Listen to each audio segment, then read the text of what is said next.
For cheap D2R items, visit aoeah.com. You get 3% off with the code ARIAD. Check the link in the description. Hello and welcome everybody. Today I'm going to show you a really fancy build, a necromancer that goes into melee combat. The build can be quite powerful if you play it well, but also very demanding. You could just consider the melee necro as a challenge. Of course it can't compete with meta builds, but because of the various possibilities it's just fun to play. Besides, it already works extremely cheap. It's also kinda cool to use all different curses, but let's start with the stat points. Here we have the usual pattern, strength and dexterity for the equipment, remaining points into vitality. Optionally a bit more dexterity for the block rate. My necromancer here has enough dexterity to also carry a faceplate, because I will show different setups again. Now the skill tree. There's a lot going on here. First the curses. Here it's simple. Each gets 1 point. With the poison and bone spells I have maximized the whole left row, and I also unlocked bone wall with 1 point. Poison dagger will usually be our main attack as long as we carry a dagger. Here we get high poison damage, but also some great attack rating bonus. This is important because the necro generally hits very badly.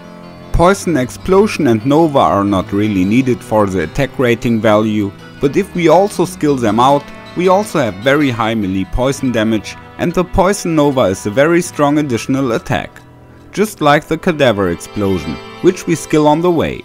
It also makes sense to invest more points here. For the sake of variety, I also maximized revive in the summoning tree. Since there are no synergies here, we already have maximum benefit with it. The clay golem thereby also gets unlocked, we will cast him too. In addition also 1 point in summon resist. More points in bone armor or unlocking bone prison are also some options. All in all, the skill tree looks like this.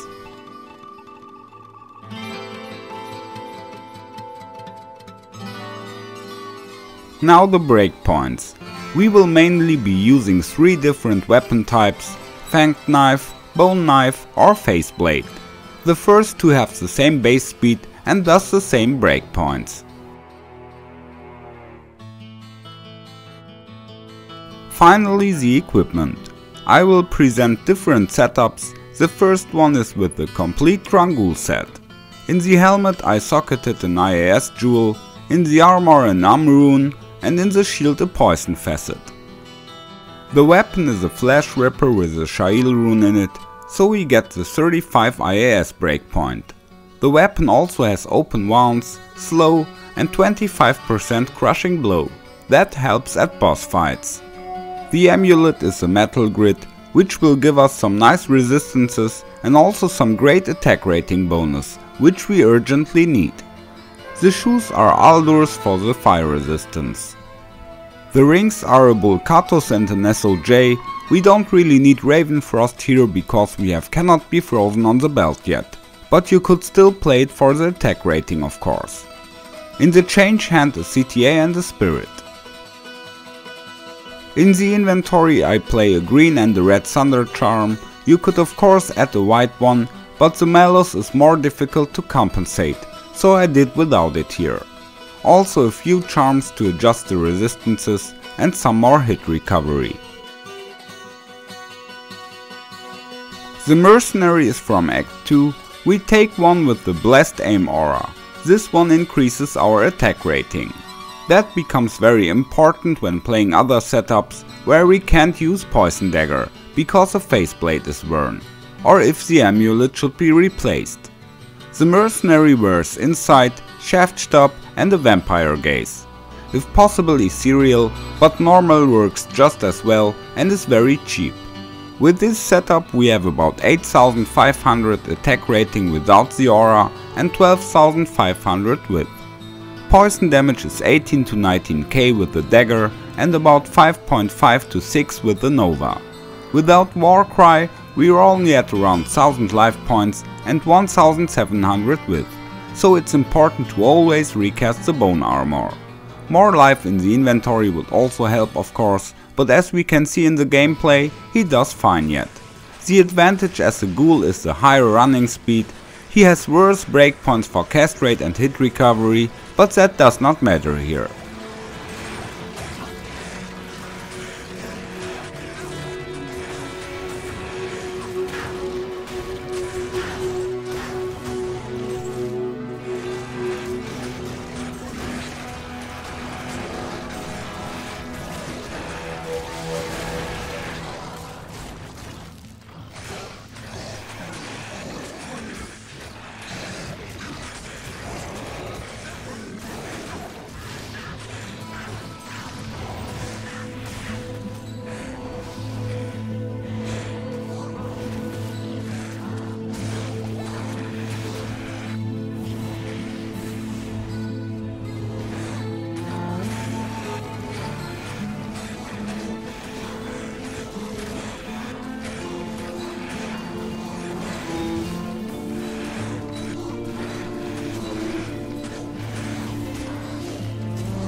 If we don't want to be a Ghoul, we can replace the helmet by a vampire gaze, also socketed with an IAS jewel. You could replace the armor as well, e.g. with the Runeword Bramble. Highly increased poison damage, hit recovery, life after kill and resists. Those are nice additions. Other possibilities would be Shaft Stop or even an Enigma. Once again the stats and a short gameplay.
Another option we could think about, we take an upgraded Blackbogs with a Shail rune, so we already have 50% IAS on the weapon, and also a good push for the poison skills. Now we change the helmet to a giant skull with 2 IAS jewels and the gloves to lava gout, so we get to 100 IAS and thus break the 99 breakpoint. The poison damage even increases to 26k, even though we lose the bonus from the gloves.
Here Blackbogs with a complete Ghoul set, so the first setup only with another weapon.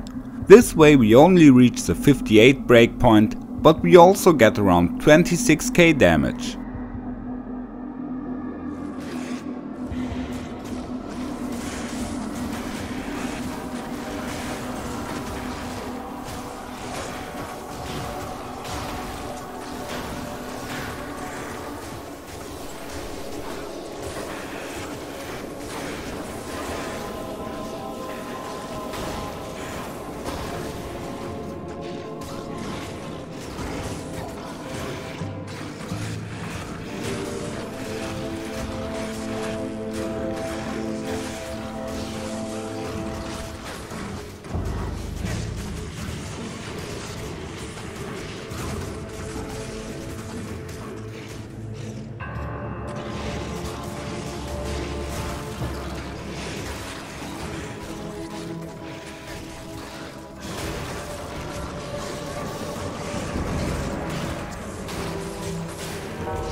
With Bramble and Vampire Gaze plus Blackbogs, we get up to 30,000 poison damage.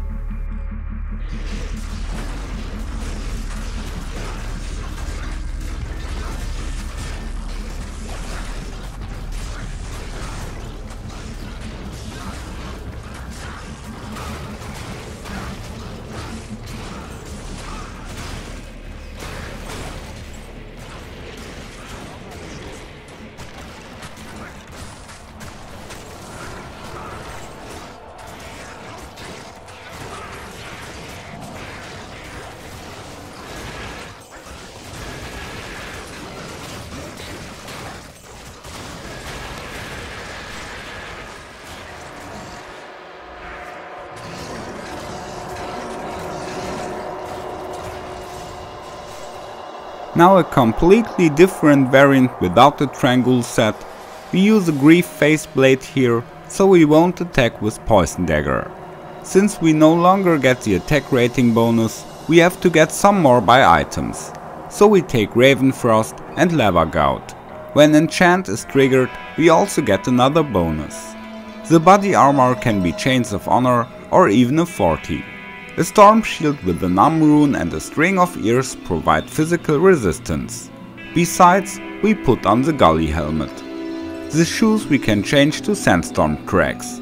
Since we now have a lot of physical resistance, we can also take a physical Thunder Charm with us.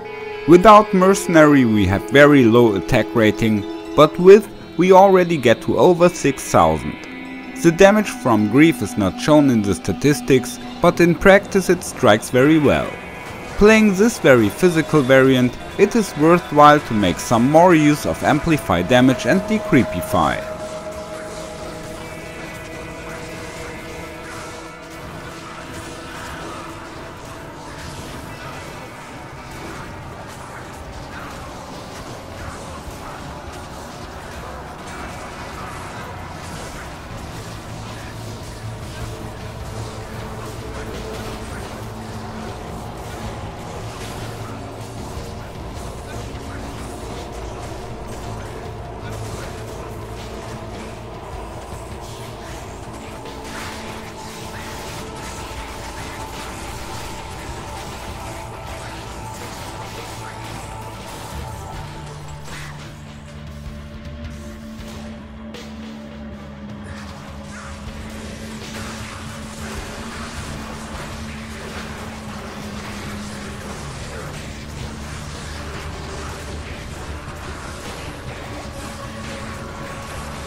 What you also can do gives the Mercenary the standard high-end equipment consisting of Infinity, 40 and Andy's Face.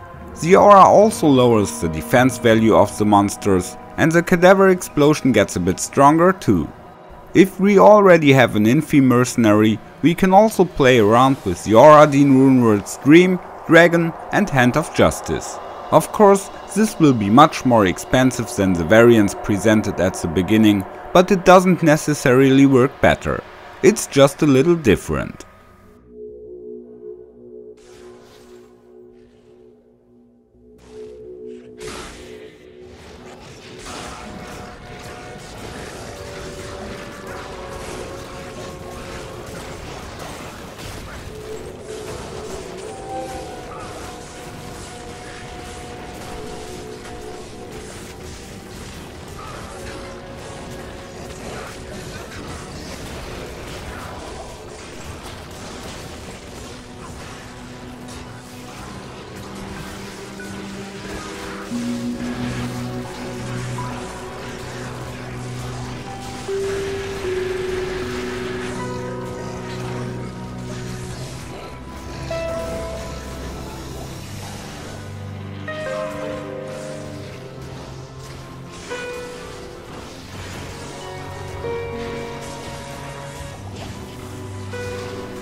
Other useful items, of course you can also try out some other daggers, laying on hands or gore riders. Bone Flame and Homunculus are further useful options to work with.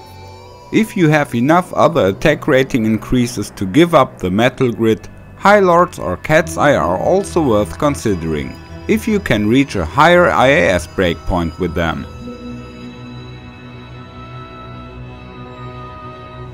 Now let's talk about some gameplay basics. How Cadaver Explosion or the Poison Nova work is obvious. We will use these two skills again and again in between, which of course increases our kill speed. But it can also be fun to use these skills deliberately less or only in certain situations. Otherwise, you could just play a trivial Poison Necro and equip him completely different. Poison Dagger does high damage, but over time, so it's usually enough to hit each monster only once and then move on to the next one.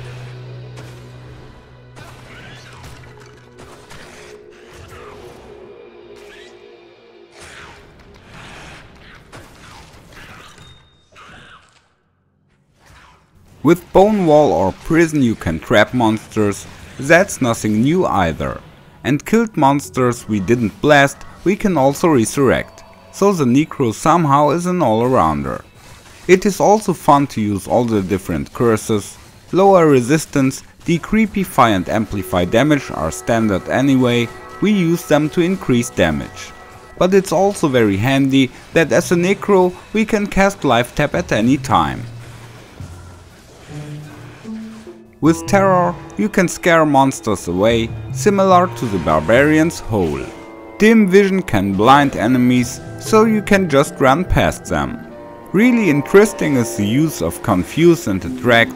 With Confuse, the monsters attack each other randomly, so you hardly become a target of attacks and can slaughter along quite safe. This curse doesn't work on champions, elite or boss monsters. Attract curses one particular monster, which then becomes the target of all other monsters in range. Also this way you stay out of trouble. And the great thing is, Attract cannot be overwritten by other curses. So you can first curse Attract when meeting a group and then life tap or decreepify or whatever on the other monsters. In contrast to Confuse, Attract also indirectly affects elite monsters. With this build you could maybe also complete Übertristram. I'll maybe test that out soon. If it works, there will be a video about it. All in all, this build is a challenge to play, especially if you like to try out something that is absolutely unusual. For today I say goodbye, take care and may the loot be with you. Follow me. Come on.